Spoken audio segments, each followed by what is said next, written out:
We are working under a slightly different staffing than we had expected for this webinar. Again, my name is Kara Mailman. I am the Senior Research Analyst here at Reproaction, and today we are going to be talking about gender-affirming care for trans youth. If I could get the next slide, please. So your host, again, this is our change in staffing. We would normally have our wonderful Executive Director, Erin Matson, here with us today.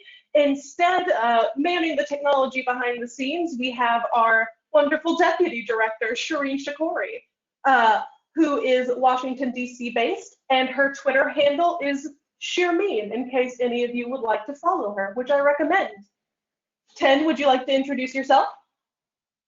Yes, hi everyone. The voice you are hearing is me, Tanasia Henson, or Ten, and my pronouns are they, them. And I am a campaign coordinator with Reproaction based in Greensboro, North Carolina. And you can also follow me on Twitter at DJ Dumpsum.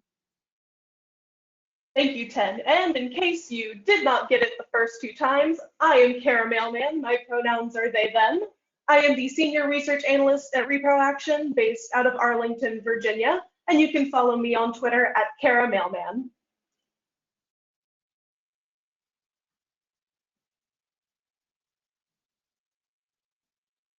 Next slide, thank you. So just real quick, I want to outline our agenda. First, we'll introduce Reproaction. Then 10 will break down what gender-affirming care looks like for trans youth. Then I will touch on anti-trans beliefs and rhetoric. Then we will have an incredible panel discussion with Dr. Dio Haida from the National Center for Trans Equality and Victoria Kirby York from the National Black Justice Coalition. We'll then take a moment to hit some next steps and talk about ways you can engage with Reproaction. We'll have a Q&A, so you can submit your questions in the chat and we will have our panelists answer them. And if you are interested in live tweeting, please use the hashtag Reproaction. So Reproaction leads bold action to increase access to abortion and advance reproductive justice. We use a left flank analysis to hold folks on all sides accountable, whether they are allies or opposition, and we are committed to nonviolent direct action. Before we get into Tin and I's presentations, we wanted to set a baseline for what is gender-affirming care so that we all have an idea of what we're talking about when we use this term. Gender-affirming care can include any combination of the following medical interventions. It can include hormone therapy, surgeries of various varieties, facial and other body hair removal, voice services, behavioral adaptations like binding, and the World Professional Association for Transgender Health defines all of these gender-affirming care modalities as necessary. These are, and I cannot emphasize this enough, considered medically necessary for trans and non-binary people who are experiencing dysphoria or other discomfort with their bodies. Reproductive justice affirms that all people are the experts on their own bodies and lives, and there is no exception for young people. Young people have just as much authority and autonomy over their bodies as anyone else. And 10, you're up. Thank you so much for giving that amazing outline, Kara. So what gender-affirming care looks like for youth?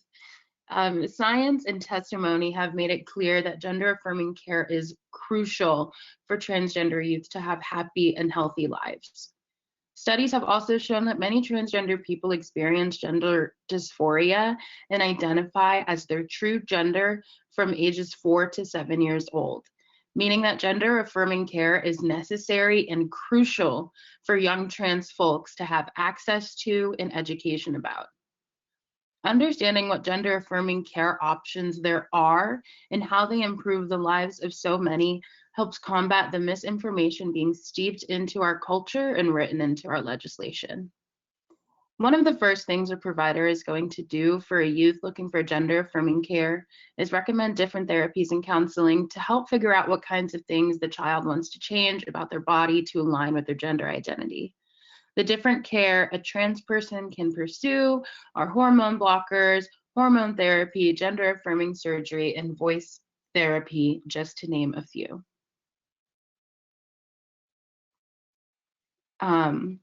And so in this first step of gender affirming care for young people, these different therapies and counseling are to help figure out how to best support the person, as well as support through social transitioning practices, which include changes to names, pronouns, and personal style.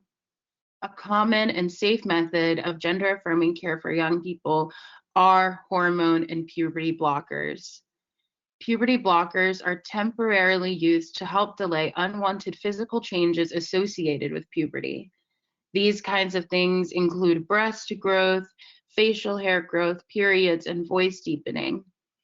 Other physical changes associated with puberty are acne, body odor, and pubic hair and underarm hair growth, and those are not controlled by testosterone and estrogen, therefore not affected by puberty blockers.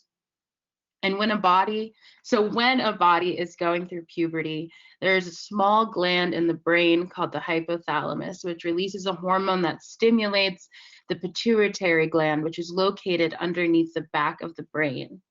Once the pituitary gland is activated, it begins to release hormones that then signal the body to create sex hormones. Puberty blockers are not interfering with this process. They're simply stopping the first hormone from being released from the hypothalamus and not signaling the body at all to create sex hormones. This is a really important thing to understand because this kind of treatment has been used on cisgender children whose bodies are starting puberty at an early age. This is called precocious puberty. And they're using these because their puberty is starting early and they're not comfortable in their bodies. And so they use puberty blockers to help pause changes until the child is ready.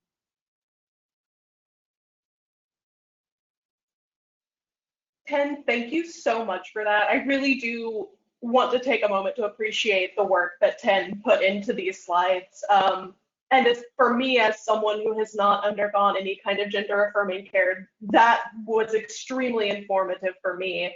And a part that I really want to lift up is that point Ten made at the end, where cisgender children have also been assigned puberty blockers for discomfort during puberty. This has been happening for a while, and one of the common hateful anti-trans pieces of rhetoric that I'm going to talk about is this claim that gender-affirming care, and especially puberty blockers, are experimental. As Tim said, that's just not accurate. So, starting at the top, I just want to make it clear, none of these talking points of anti-trans people have any merit. None of them hold water. None of them are backed by science or any portion of reality. These talking points are specifically made to harm trans people, and that is their entire goal. One of the most common anti-trans talking points is that trans people as a whole are confused. This is especially true for people whose genders fall outside of the binary. So for non-binary people, there was an article specifically about Demi Lovato, who recently came out as non-binary, claiming that they were not actually trans. They just were very confused. And a lot of this plays into, for conservatives with these views, their views of morality. That sexual confusion has made people identify as trans, which is nonsense. A lot of anti-trans rhetoric is unfortunately aimed at trans women and girls. Trans women and girls are treated by anti-trans people as predatory and treated as a threat to cisgender women and girls, even though there is an entire study that was done debunking that claim. Trans women and girls do not pose any inherent harm to cis women and girls. This also leads into the conversations that anti-trans people have around sports. They claim that trans women and girls are stealing quote unquote achievements from cis women and girls in sports, which again, we know is not true. There is nothing to show that trans women and girls are succeeding in sports at a higher rate than cisgender women and girls. Next, when talking specifically about gender affirming care, and I mentioned this at the top, they claim that this care is experimental and refer to it as a form of mutilation. And one thing I will say is that the mutilation aspect is especially lifted up when they are discussing trans men or transmasculine people. They specifically claim that AFAB trans people, so an AFAB, for those who don't know, means assigned female at birth, are mutilating themselves when they have top surgery, which is a surgery meant to remove the breasts so that transmasculine people and non-binary people can have the chest that aligns with their gender and their gender feelings. Looking more specifically at trans kids, there's this idea in anti-trans spaces that trans-friendly content in children's shows is grooming children to become trans, and that it is inherently sexualizing, framing being trans as a sexuality and a sexual leaning instead of a gender, which again is not accurate. Again, they claim that trans children who come out as trans, have been groomed, manipulated, or abused. One recent case of this that was very public was the case of Luna Younger in Texas, whose father denied that she was trans while her mother affirmed her gender, and her mother was eventually granted full custody of Luna. But Luna is not able to access any kind of gender affirming care without the consent of her father, who will not give it because he believes that she is being manipulated into thinking she is trans, therefore taking away the autonomy of trans youth.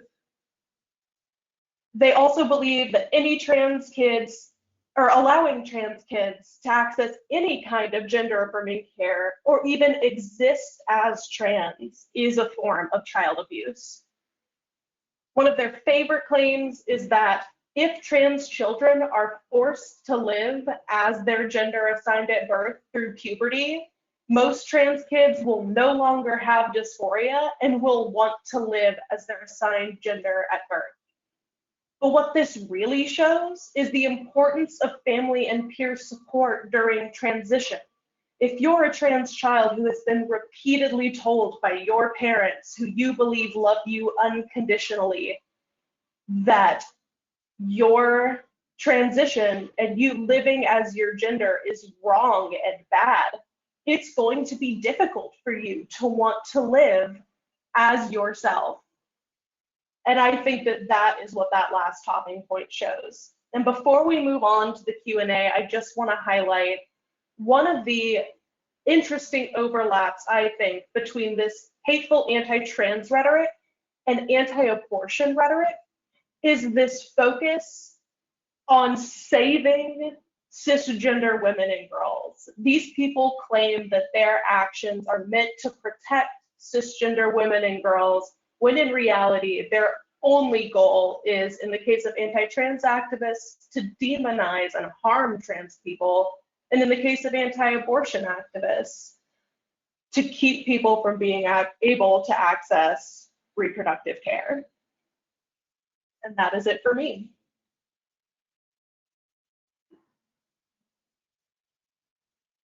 Thank you so much for that wonderful outline of all of the terrible things that are being thrown at trans youth. I really appreciate the work you have done on this, Kara.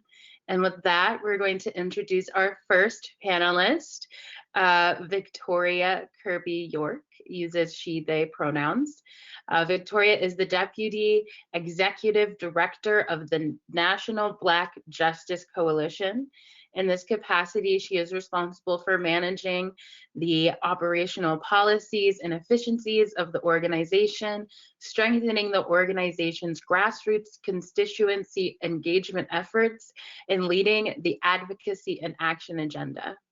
Mrs. Kirby York most recently served as the Deputy Director for the Advocacy and Action Department at the National LGBTQ+ Task Force, where she managed the policy, organizing, and faith team to queer advocacy around faith, equity, and democracy. She has been organizing in a variety of capacities over 20 years regarding a number of progressive issues and candidates at the federal, state, and local level. Victoria, I am so excited for you to be here today. Thank you. I'm excited to be here with all of you, and I'm super grateful for all of the wealth of information that you provided for everyone on this call. It's super important that people actually understand what is meant when we have these conversations around gender affirming care, because most people have no idea, and what they respond to is just what they, what they picture in their minds. And so incredibly, you all did a fantastic job setting up the conversation. Really thank you so much. Thank you. I have my first question for you. So what is the most common misconception about gender affirming care that you encounter? That it's just this or that, right? So in a lot of the conversations that I hear take place, particularly in the political space, folks tend to fixate on the medical, the various medical ways that people receive gender affirming care. And there isn't as much understanding around all of these other ways that, that you all beautifully highlighted earlier, that young people and adults seek to ensure, that gender is affirmed, but also to remove gender dysphoria, right, as a condition. So, that's probably the biggest misconception that I often hear, is that people kind of jump straight to, parents want to do have top surgery done on their 7-year-old child, when most times parents are mostly having conversations around what outfits their kids want to wear that day when they go to school, and what hairstyle their kid wants to wear when they go to school. And so there's just so much that people mix up there. And I would just add, on a personal note, as a person of faith, and that being something that's really important to me, one of the things that really irks me is some of the misperceptions around what the Bible says and doesn't say, especially when it comes to gender identity. Because unlike with sexual orientation, where people can pick out particular verses, the Bible doesn't really say anything on the topic that's negative. If anything, there are a couple places where gender affirmation, including so many of the things that we talked about, is affirmed. Whether we're talking about how God describes themselves in the very first book of the Bible, when they talk about let us make man in our image, right? The our is a gender neutral pronoun representing the concept that we are multiple entities in one being. And so for Christians, I would think gender affirming care would make the most sense to people in our faith, and to some of the other monotheistic faiths that are built upon Abrahamic scripture, like the Torah, etc. So anyway, I know that's a kind of a rant, but you know, I think that's one of the places where people respond from a place of faith, but it's really lack of knowledge about a lot of what's actually in the Bible. So anyway, I could talk about that for forever. So I'm gonna. You are A-okay. I really appreciate what you said about, you know, what it looks like on a kind of day to day of, you know, what outfit are we gonna wear? Like what's gonna feel good?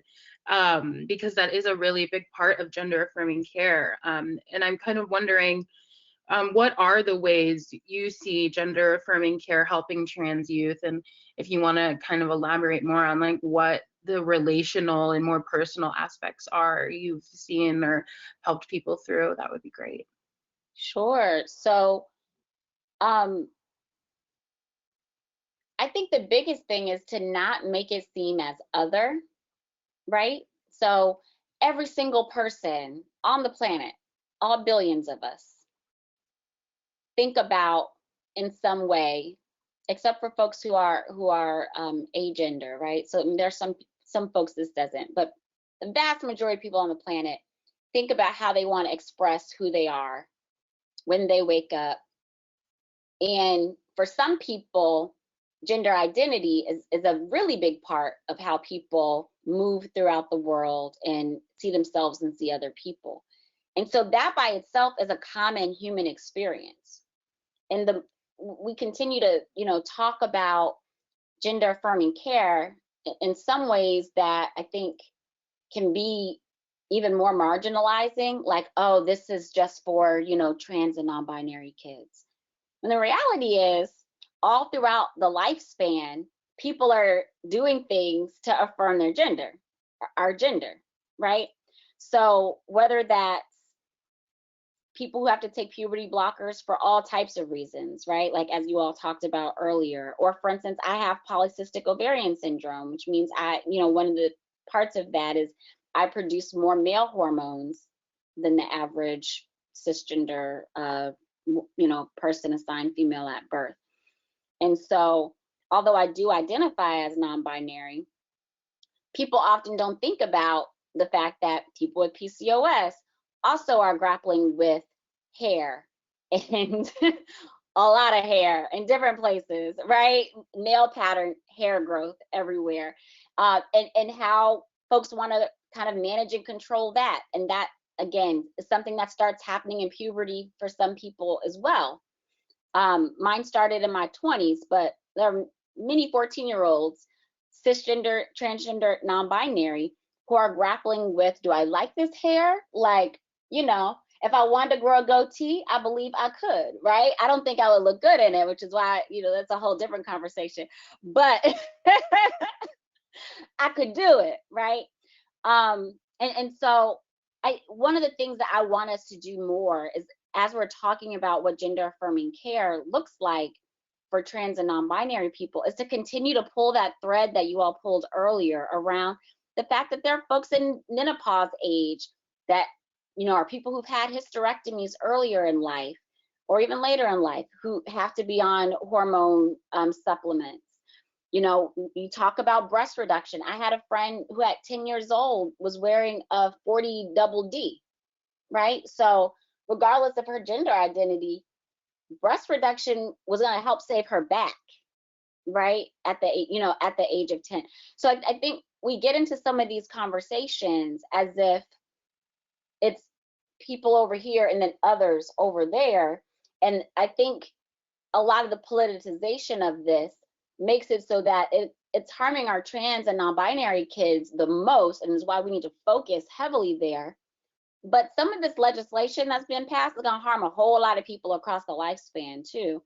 And lawmakers, especially male lawmakers, cisgender, straight male lawmakers, aren't even thinking about the breadth, right?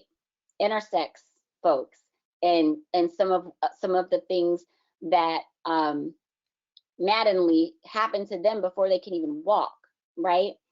So, I think it's important, or I believe strongly that it's important that as we talk about whether it's hormone blockers, whether it's what outfits we, put on in the morning to express who we are in different ways, or in some ways to perform who we are, right? Like I think of my gender expression as a performance, mostly because of what I think looks good on my figure, right? It has nothing to do with my gender identity, Whereas for some people, it's the things go together, the two go together in different ways. And we have to have open conversations with all of our kids about this. In some ways, our straight cisgender boys get talked about, like, what does your gender mean? What does it mean to be a man, right? So like, how should you show up in the world? Like those conversations, I have 4 nephews now. And so, I see how that plays out in their life. And so it's not that these kind of gendered conversations aren't happening, but they're not happening across the spectrum of gender. And that's what we need to be able to do. And as we talk about what gender affirming care looks like, have it be in context for every single child. Because every single child may have to make some of these determinations. Every single adult has to make at some point some of these determinations. And the more we do this, them over there, us over here, the worse it's going to be for those who are most marginalized. But I really do believe it's going to be worse for all of us. Yeah, thank you so much for saying that. And especially thank you for noting that we are all engaging with how we want to present ourselves, no matter our gender identities, and how gender affirming care is just, sometimes it's just care. And I think that's really important, and I deeply, deeply appreciate you bringing up that point. And one final question I have for you would be, how can we support young people who are just beginning to question their gender identity? Believe them, right? I think believe them is the biggest thing. Is there's so much skeptic. People say, well, how do you know? You're like only 5. It's like, we know because like probably knew at 3, just didn't have the words yet, right? It might have knew at 2, just might not have like known the words. And so exposing our kids to the breadth of gender early is so incredibly important. I have a 3-year-old, soon to be 4, and my kid is so blessed because they've been able to travel the country, because I work in the LGBTQ+ movement, and meet people from all different types of gender expressions, and to grapple with and think about their gender. Like one day, Arya came to me and said that, I'm not a girl, I'm a boy. And so I was like, okay, my first, reaction was, I went to trying to be supportive of like, okay, my daughter is like telling me that, she doesn't identify as my daughter, right? And like trying to move to what I know to do there. But I paused and instead asked her a question, just, out of curiosity, and said, so why do you say that? And she said, well, it's because I have short hair. My hair's not long. And so, we continue to have that conversation. I said, oh, okay. So to you, short hair, because as you all can tell in my picture, I have short hair too. And so, so I asked her, I said, so, and my wife, who presents more butch, has long hair, she has locks. And so I was really curious. I was, I continued to pull the thread so I was, I was trying to really figure out what she was communicating so I could be there for her and like show up as this, like, like, I got you, babe. Like, I know, I know what to do. But as we pulled out the conversation, we had this really rich conversation, even though she's like not even 4 yet, about gender and like what makes someone non-binary or a girl or a boy or agender, and like, what things like she liked to do versus didn't like to do. And, I'm not putting a period on that conversation, right? Because she may very well come back to me and say, no, after our conversation, like, yep, these other things, line up. I'm a boy, like, and we move forward, right? But the thing that was important is that we had an open conversation about gender, and that she understands that her gender is expansive and is whatever it is to her. Whatever it is to her is going to be loved and affirmed and celebrated, you know, in whatever ways that feels good and is good for her, right? And whatever pronouns she wants us to use, what we're going to use. Like, she doesn't really even, right now, I would, you know, I continue to say she, but right now, like, she's just like, I'm Aria. Well, really, she says Ara.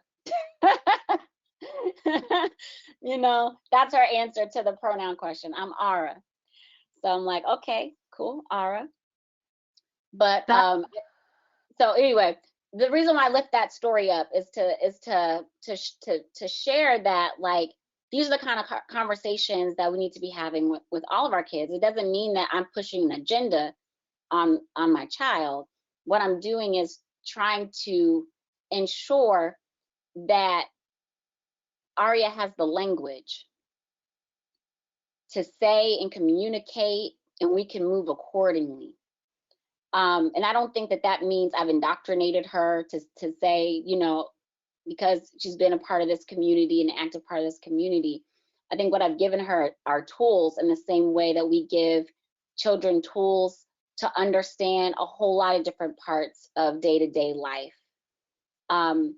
And parents getting to a place where it's a conversation. It doesn't necessarily have to be a decision until it's a decision, you know, but beginning to open up and make sure our kids know what their options are as soon as possible is important, because the sooner that children do know, and they're, you know, and moving forward on that path, it's important as early as possible to help ensure that that child is affirmed in their gender, to alleviate stigma, particularly amongst their peers, to ensure there's confidence and self-love, to help prevent depression and anxiety and some of these other gender dysphoria, all these different things that can come when you're not in an affirming environment, and you're not in an environment where you can't have open and honest conversations with your kids.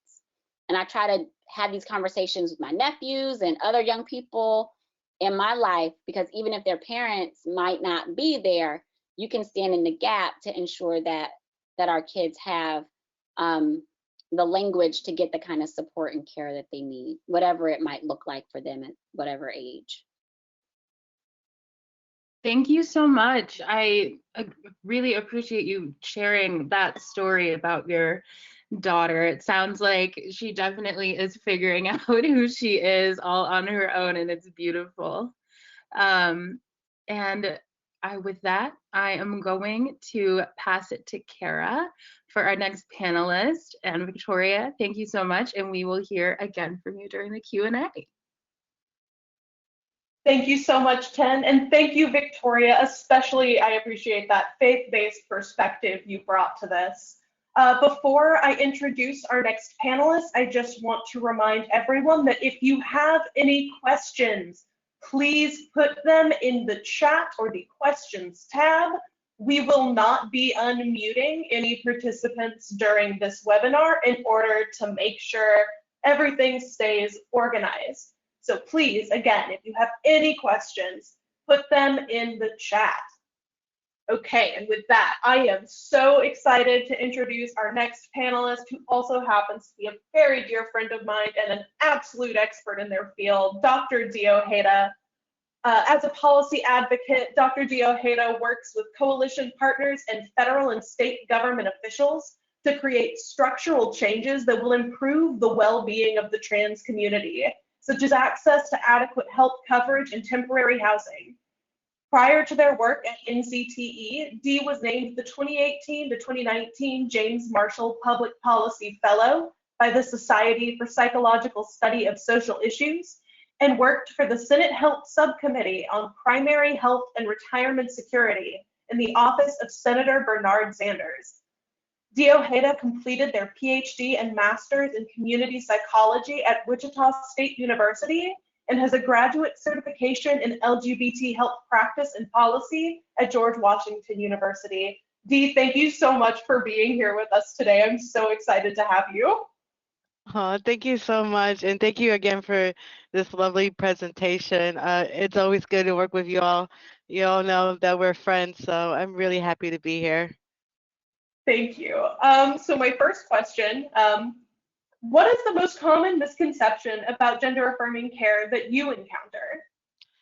Ooh, there's a lot actually. It's actually even I was talking to a family member the other day who happened to be a medical provider, and he even said, "Well, what does gender affirming care look like for kids? Because kids don't know any better, right? But we know from psychological research that between the ages of 18 to 24 months, most of them tend to categorize their own gender, even as early as you know even as early as being 3 years old. And so it is kind of a falsehood to assume that kids aren't immature.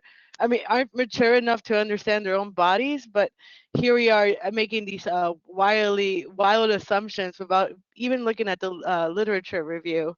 I think the other thing is there's this assumption that gender affirming care is kind of an overnight thing. Like one day your kid just wakes up and becomes another gender, and then suddenly major surgery happens or major medical things happen. But standard of gender affirming care has been widely researched for decades. The evidence confirms that providing youth with gender affirming care is clinically sound in the most effective ways to alleviate gender dysphoria. It's a very long process. And the reason why this is important to address gender dysphoria is because it can cause serious mental distress, anxiety, and depression when untreated. So, and regardless of all that, we have so much decades of research on it. At the end of the day, it doesn't really matter, right? Because it's none of these people's business what a parent and their child goes through with their health care. But here we are, and I think the other thing that has been wild misconception is assuming that gender affirming care is child abuse, which is kind of fresh because like I feel like what is child abuse is not consenting surgery that intersex folks go through. So I just think it's really interesting that most people from the opposition will ignore that issue, right? But then assume that gender affirming care, even though consented and in alliance with the child's wants and needs and addressing serious mental distress, that they seem to be more focused on that than the real issues that we're seeing with health medical practices that violates a child's body.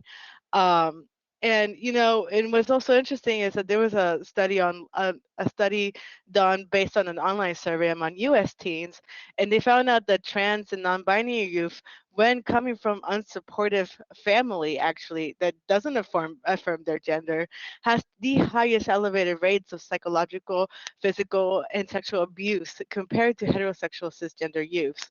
So it's just complete common misconceptions, but that is so easily able to address just by a Google search or by looking at our organizations and seeing the reports that we put out. So yeah, those are the common ones that I've seen. I am so glad that we are cameras off for this webinar because the way I started fist pumping when you brought up non-consensual intersex surgeries would have been embarrassing. I really appreciate you bringing that into this conversation and really making it clear that that is an actual form of abuse. Yeah, thank you. My Yeah. next question for you is, as a policy advocate, how do you see anti-abortion rhetoric influencing this wave of anti-trans rhetoric and legislation?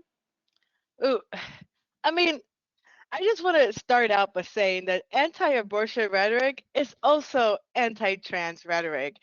Anti-abortion legislation impacts our trans community. We also need access to abortion. I think it's a mistake to uh it's a mistake that a lot of movements outside of us, I think we all have this understanding that everything is overlapping. All these issues are so overlapping. But outside of it, I think our movement makes a mistake in assuming that the anti-abortion issues only impact cisgender women when it also impacts transgender people as well. And I think, like, moreover to that, it's just this type of legislation is always to focus on continue to marginalize people as a whole, right? It's always to infringe on our rights and our autonomies to our bodies. It's telling us as a community of people that we do not have a say what goes on with our healthcare, and that's a shame. And the same criminalizing ways they've been attacking abortion providers, or we're seeing the same thing happen with with providers who provide gender affirming care, especially for trans youth. There's so many anti-trans bills out there that focuses on fining or criminalizing providers for providing evidence-based care. And I it would be silly to not think that the same strategies we see to fight anti-abortion rhetoric is also the same strategies we should be utilizing in the anti-trans fight as well. Um and I don't know. I always feel like these two movements should always be in community with each other, because it's the same issues, right? You just have white cisgender heterosexual men who feel like they have a say in your healthcare plan and in your healthcare treatments and your healthcare services and your overall well-being, and it's all to continue to marginalize us more um and to not really work together in solidarity. So for me, I feel like the anti-abortion um, fight, the anti-abortion movement, are the same people who are also perpetuating anti-trans rhetoric. It's the same. It's the same issues for me. I absolutely agree, and I really appreciate the way you clearly laid out the overlaps between these two groups of bad actors, and emphasize that, like, trans rights and reproductive rights are overlapping, and we can't make them two discrete issues. Like, they naturally play into each other. And I also really appreciate that you brought up criminalization, because that is such an important and ongoing struggle in both trans and abortion access communities. Yeah, thank you. My last question for you today is, how can we support young people who are just beginning to question their gender identity? So, um, first of all, I have to commend VKY. I wish I had a parent like VKY. I wish I had that space to figure out something that was bothering me since I was a very young child as a non-binary person. I want to start out by saying I have another friend, a colleague that I've been working with within the movement, who told me something that resonated with me, and she said, you know, anyone who comes up to you and says that they've never faced oppression is wrong. And I wanted to ask why that is, why she said that. And she said it's like, being a child, you are a marginalized group. You're as a child in this society, you don't have rights. You don't have autonomy to your body. You, like, if you look at the laws in place, a lot of it is not to protect kids, right? It's just it. Being a young child does mean that you face a form of marginalization. And for me, I think it's very important to remind children at a very young age that regardless of what society tells you, you are in complete control of your body. You have autonomy to your body. You have a right to say what goes on with your body. I'm only here to guide you, and I'm only here to make sure that you are safe and healthy. That is our only responsibilities as adults. But I think I think there's so many well-intentioned adults out there who think that they're doing right by their kids by assuming that they have control of their bodies, when that's incorrect, right? And it really negatively impacts not only, not only the physical health of a child, but also the mental well-being of a child. So for me, I think it's really important to tell young people that they have basic human rights and the autonomy to their bodies. And from then on, as VKY mentioned, we have to believe children when they say, I don't know about my gender. I don't know if this is how I feel. I don't know if this dress feels good and this dress doesn't feel good, or I feel like I can't identify with this. We have to be able to take care of our kids' autonomy and protect our kids' autonomy to their bodies, because um I don't know, I just feel like there's a negative assumption out there, that kids don't know, but they do. And I think that I think it's really false to assume that kids have like no like awareness to make those type of decisions. But I think that plays into this assumption that kids are kind of subhuman, you know what I mean? And so for me, if I always try to, any young person I interact with, I always assume that they're gonna know more about themselves than I ever will know. Number one, and number two,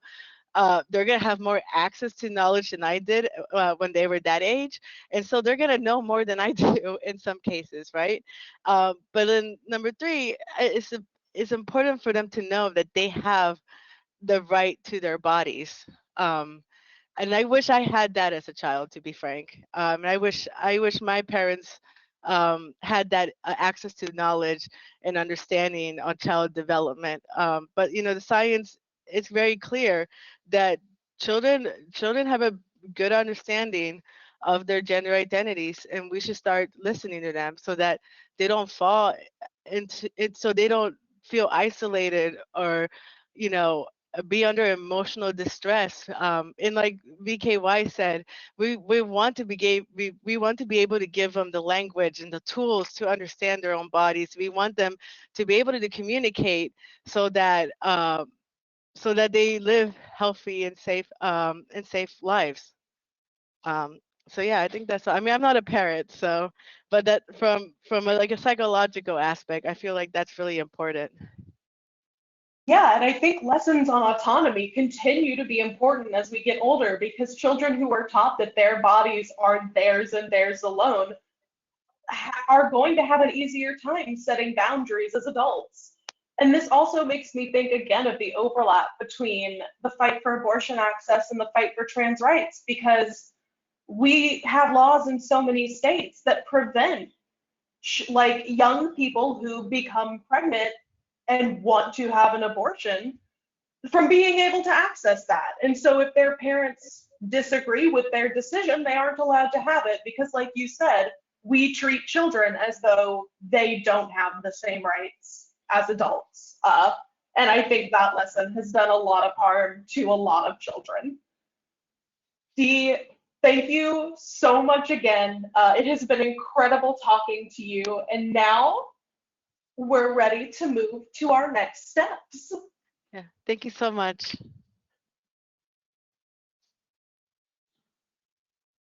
Real quick, I want to again encourage you, if you have any questions for our incredible panelists, please put them in the chat now so that we can do a Q&A. Before we move on to the Q&A, I want to encourage you to plug into Reproaction's campaigns. You should all go ahead and sign up for email alerts at www.reproaction.org so you can keep up with our webinar schedule and all of the other activities that we have going on. I also want to encourage you to follow us on social media on Facebook, Twitter, and Instagram at Reproaction.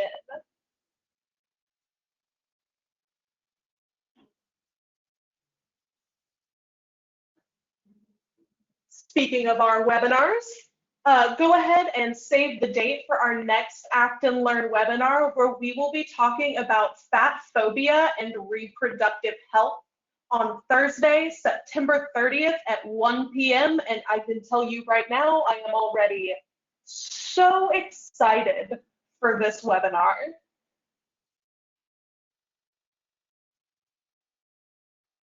Okay, we have reached the Q&A, and I would love to see some questions from our attendees.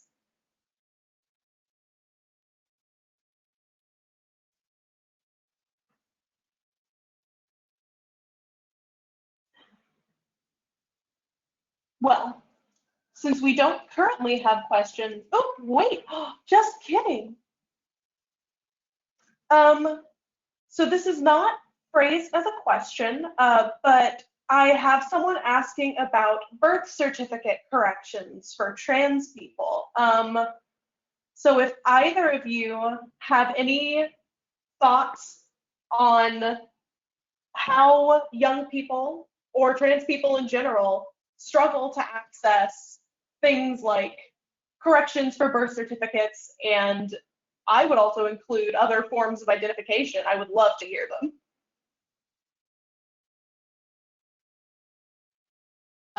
I can mention if you go over to transequality.org, there's a lot of guides depending on the state that you live and depending on where your birth certificate is, or where you're born, I should say. It gets really complicated if you're born outside of the country, which is my my issue because I was born in Peru. But I know we've been pushing a lot around birth certificate. I don't know if you all realize the AMA, the American Medical Association, just passed a resolution recently to remove gender identity from the short form. So it wouldn't be in your birth certificate anymore and move it to the long form. And it's kind of similar to back in the day where we used to put race in birth certificate. So we've been working with HHS and the federal government to weigh in on that and hoping to change the state vital model that a lot of states follow, so that they can remove gender identity finally. But we do have a lot of guides in our website. I'd be happy to share that resource with Kara later and share it with anyone who's really interested in how they can change their gender marker in birth certificate. Thank you so much, Dee. And for everyone listening, I put the link to transequality.org in the chat. Please feel free to go and check out their website for more resources. I would just add, in terms of other forms of identification, passport books the Biden administration is building on some past work and moving forward to for folks to be able to change your name and gender markers on your passport books. And some states also allow you to change name and gender marker on your license and state IDs, but not nearly enough. So that's a whole other piece of advocacy. It's something that I think it's a place where there's some synergy, or should be some synergy, with the immigrant rights movement, because there's also a parallel campaign for undocumented youth to be able to get driver's licenses. And as driver's license policies are moving in states, I feel like you can get a twofer there, right? Like, let's get those driver's license for undocumented folks, and also make it easier for trans folks and non-binary folks to change name and gender marker.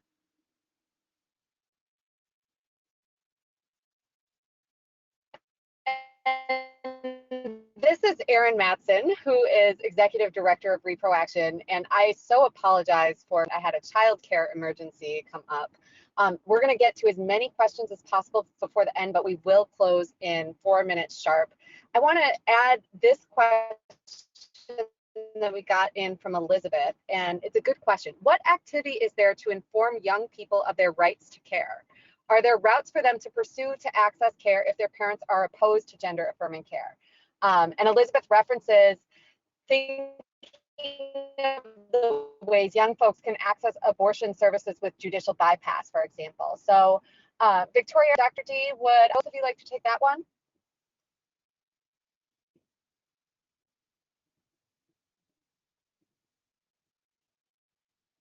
So this one's really hard. This is something we've been advocating to. As it stands in the standards of care, there a parent does play a role in gender affirming care. However, there's definitely HIPAA regulations in place. It really depends on the state that you live in. But yeah, this is one of those it's one of those things that we've been fighting for in terms of making sure young people have access to gender affirming care. I don't know if BKY has anything to add, but yeah, that's one of the biggest struggles we find in the policy world.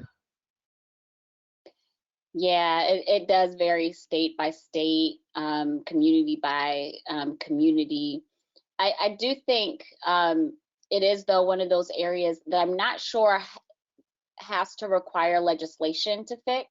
I think like some state departments of like children and families or whatever those like departments are called in different states might be able to do like administrative or, department policy pieces. I'm not 100% sure there, but it feels like there might be some opportunities for some good organizing and advocacy, both the statutory route and also, just trying to get some policy changes. And I also am not sure kind of some of the various waiver policies that exists from location to location around healthcare. And I do believe some of those are age-based. So I grew up in Florida, and I know like 15, 16-year-olds, there's a little bit more leeway to try to get rights from your parents, but that might not be the case in every state, and it may be under certain parameters.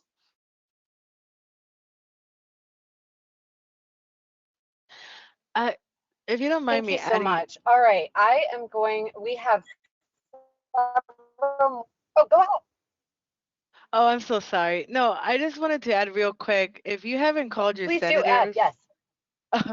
if you don't mind calling your senators on the federal level to pass the Equality Act, I mean that is the major thing we're fighting, is including gender identity and sexual orientation to the Bill of Rights, and that's going to impact healthcare in so many tremendous ways.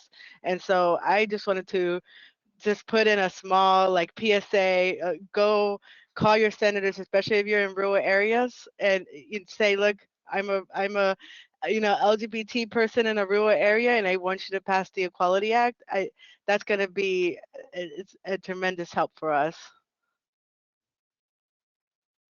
Yes, Thank you so much for tying it up with me. Yeah, that's wonderful. So I want to just give a deep, profound thank you to our panelists, both Victoria and Dr. D, and then also on Reproaction's team, Kara Mailman, Tanasia Henson, and Shireen Shakori. This has been a really important discussion. We will send out a recording of this webinar as well as additional resources next week. As always, thank you for tuning in, and we'll see you next month. Thank you. Thank you. Thanks, everyone. Thank you, everyone.